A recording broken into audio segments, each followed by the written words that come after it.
5천억대 사기 펀드로 확인된 옵티머스 사건.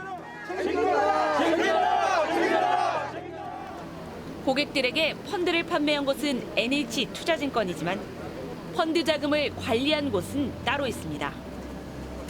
수탁사인 하나은행입니다. 하나은행은 옵티머스의 지시를 받아 회사채를 사고 파는 등 투자금을 관리했습니다.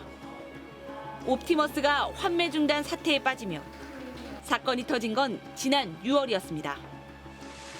그런데 옵티머스 임직원들은 검찰 조사에서 이미 지난 2018년 8월부터 투자금을 돌려줄 수 없는 상황이 됐다고 진술했습니다. 이미 환매 중단 1년 10개월 전부터 펀드에 심각한 문제가 있었다는 뜻입니다. 수탁사인 하나은행은 이런 사실을 몰랐을까?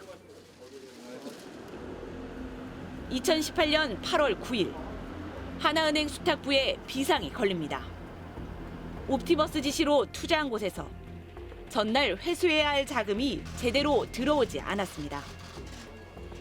이 돈을 받아 펀드 환매를 요청한 고객들에게 보내줘야 하는데 구멍이 생긴 겁니다. 옵티머스에 돈을 메우라고 했지만 오늘은 안 되고 내일 된다는 답변이 돌아왔습니다. 그러자 하나은행은 은행 돈으로 대신 보내줬습니다.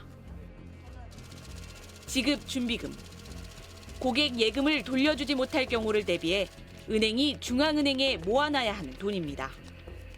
이 돈을 구멍난 사모펀드를 메꾸는 데 쓴 겁니다. 하나은행은 이런 사실을 아무데도 알리지 않고 다음 날 투자금이 들어오자 아무 일 없었던 것처럼 장부를 고쳐놨습니다.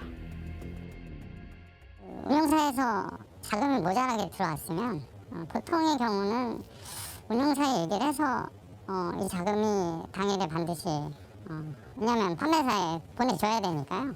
근데 자금을 당일날 조정을 해서 그 다음날 운용사에서 추가로 받아서 자금을 맞췄다. 이것은 일반 직원들이 그냥 얼핏 생각하기에도 이해할 수 없는 업무 프로세스니까. 이런 일은 2018년 10월 23일, 12월 28일 두 차례나 더 벌어졌습니다. 수탁은행이 이상하게 돌아간다는 것을 낌새를 칠 수도 있었는데 그냥 넘어간 부분이 있고요. 예금자의 돈을 펀드 운용사를 위해서, 옵티머스를 위해서 무단으로 빌려준 것이죠. 하루 동안 빌려줬는데 그 빌려주는 거에 대해서는 아무 기록을 안 남겨둔 것입니다. 금감원 조사 결과 하나은행은 구멍난 옵티머스 펀드 자금을 메꾸기 위해 다른 펀드 자금까지 동원했습니다. 운용회사 쪽의 부탁에 따라서 돈을 어떤 임의로 사용했다, 임의로 뺐다, 그럼 그것도 횡령이고, 만약에 그 자금을 만드는 과정에서 뭐 또 다른 어떤 이 계좌의 돈을 빼냈다라고 하면은 그것도 당연히 횡령이 되는 거죠. 그러니까 이거는 뭐 어떻게 보더라도 업무상 횡령이 법적으로는 성립할 수 있고, 이 하나은행이라는 수탁회사가 어떻게 보면 뭐 이거 법적으로 횡령인가를 떠나가지고 그건 뭐 도저히 할 수가 없는 일이죠. 하나은행은 장부를 맞추기 위해 내부 자금을 잠시 활용했을 뿐이고 두 번째로 문제가 생겼을 때 신규 수탁은 중단했다고 해명했습니다. 옵티머스는 하나은행의 도움을 받아 판매 중단 위기를 3번이나 넘겼습니다. 의혹은 또 있습니다. 옵티머스는 당초 비교적 안전한 공공기관 매출 채권에 투자하겠다고 했습니다. 그런데 정작 하나은행에는 정체불명의 회사 5곳에 사채를 사라고 지시했습니다. 누가 봐도 이상한 지시. 그런데도 하나은행은 아무 문제도 삼지 않고 이 사채를 사들입니다. 더 이상한 건 돈을 돌려받을 때입니다. 투자한 곳에서는 돈이 안 들어오고 정작 트러스트홀이라는 투자도 하지 않은 회사에서 1년 넘게 이자를 받았습니다.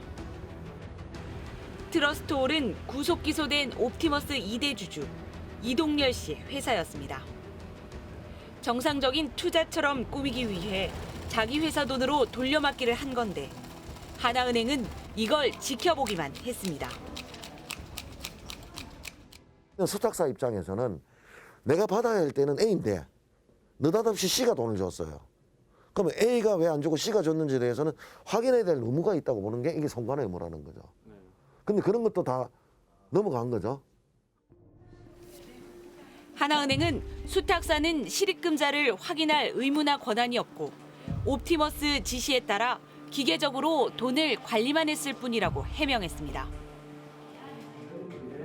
2018년 3월 21일 옵티머스 자산운용의 임시 주주총회입니다. 스트레이트가 최초로 공개한 화면입니다. 이 주주총회에서 김재현 씨는 이혁진 전 옵티머스 대표를 몰아내고 옵티머스의 경영권을 완전히 장악했습니다. 김재현 씨는 그때부터 금융권 인사들을 전방위로 접촉하기 시작했습니다.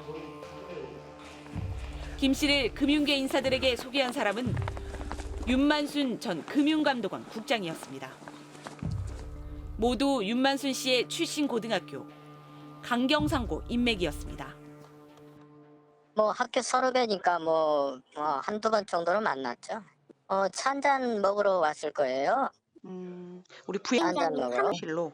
예. 차 한잔 먹으러 와서 저는 거기에 할 말이 없습니다. 죄송합니다. 네.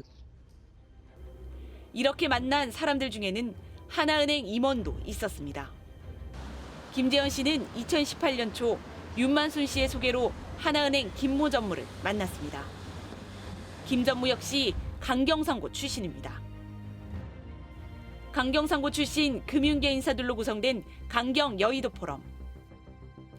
하나금융지주 하명주 부회장도 강경상고 출신으로 강경 여의도 포럼의 임원을 지냈습니다.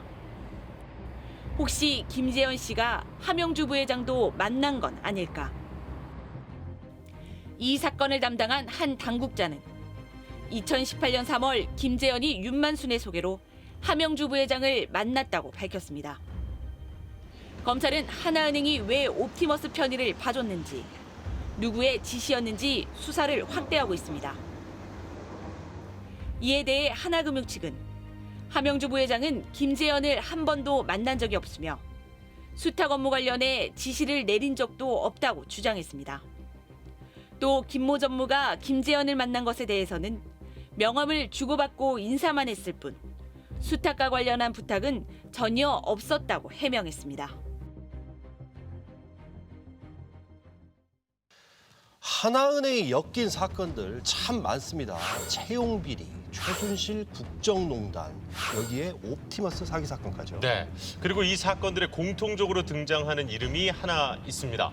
함영주 하나금융그룹 부회장. 그렇습니다. 채용비리 사건으로 기소돼 재판을 받고 있고 최순실 인사청탁 사건에서도 자기가 했다고 총대를 맺고 옵티머스 사건에서도 이름이 등장합니다. 이쯤 되면은 이 함영주 부회장의 입장도 좀 들어봐야 되는 거 아닙니까? 그래서 찾아갔습니다. 만났습니까? 만나긴 했습니다. 지금부터 하나은행이 차기 1인자를 보호하기 위해 어떻게 하는지 보여드리겠습니다.